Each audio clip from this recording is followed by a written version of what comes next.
ቴዶና ጆኒ ዛሬ ሪንግ ውስጥ ይገናኛሉ።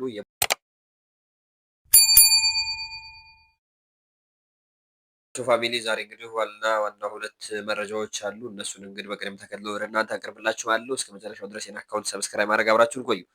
ዛሬ በጣም ሁለት የተሰሙ የሚገራርሙ ዜናዎች አሉ። የመጀመሪያው እንግዲህ በዛሬው የተጠበቀው ቀን ደርሶ ሴዶ እና ጆኒ ዛሬ ሪንግ ውስጥ ይገናኛሉ። የቦክስ ፊልማው ይደረጋል። ሁለተኛው ደግሞ በደቡብ አፍሪካ ላይ ራሱን ውሾችን እና መሳሪያ ታጥቆ ራሱ ሲያስከብር የነበረው የንግድ ቦታዎችን ሲያስከብር የነበረው እና የሌሎችን መብት ሲሟገት የነበረው ሲሳይ ታረቀኝ ዛሬ ወደ ትውልድ ሀገሩ ኢትዮጵያ መግባቱን በተመለከተ የተለያዩ መረጃዎች እየወጡ ይገኛሉ። እነሱ ወደ እናንተ እየቀርብ ያለው እስከ ፍጻሜው ድረስ የኔን አካውንት ሰብስክራይብ፣ ላይክ እና ሼር ማድረግ አብራችሁ ቆዩ።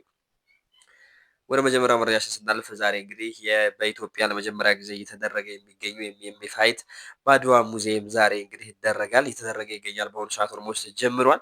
እንግዲህ ከእነዚህ ጨዋታዎች በዋናነት ተጠባቂ የሆነው በሴዶ እና በጆ ኒ መካከል የሚደረገው ነው። እስኪ እናንተን ግምት ኮሜንት ላይ አስቀምጡልኝ። እንደኔ ግን ለሁለቱም ሀፋፍ እሰጣለሁ። ምክንያቱም ጆኒ ከያዘ አንድ ጊዜ አይለቀውም። ሁለተኛ ደግሞ ሴዶ በጣም ከባድ ሆኑ ቡጢዎችን የመሰንዘር አቢሊቲ ያለው ብዬ አስባለሁ እና እሱ ሁለቱም የሚጠበቅ ነው።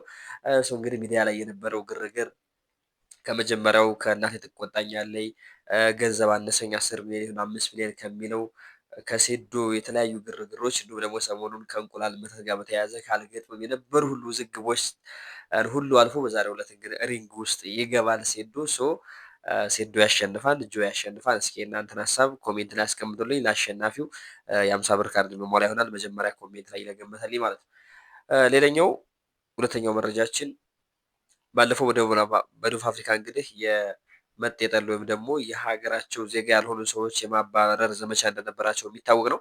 በሀገሮቹ ዜጎች የተቀሰቀሰ ሞመንት ነበረ። በዛ ሰዓት እንግዲህ አንድ አስገራሚ ኢትዮጵያዊ ነበር። እሱም እንግዲህ መሳሪያ ታጥቆ ውሾችን እያስከተለ የራሱን ንግድ ቦታ ሲያስከብርና የሌሎችን መብት ሲሟገትላቸው ወይም ደግሞ ሲያስከብርላቸው የራሱን መብት ያስከበረ ጀግናው አሰፋ እንግዲህ በዛሬው ዕለት በሆሳዕና በትውልድ ቦታው ደመቅ ያለ አቀባበል እንደተደረገለት ሰምቷል። ይህን ጀግናስ እንዴት አያችሁት? እስኪ ሀሳብ አስተያየታችሁን ኮሜንት ላይ እንዲሁም ደግሞ እዚህ ከደረሳችሁ የኔን አካውንት ሰብስክራይብ ማድረግ እንዳትረሱ። ይመቻችሁ።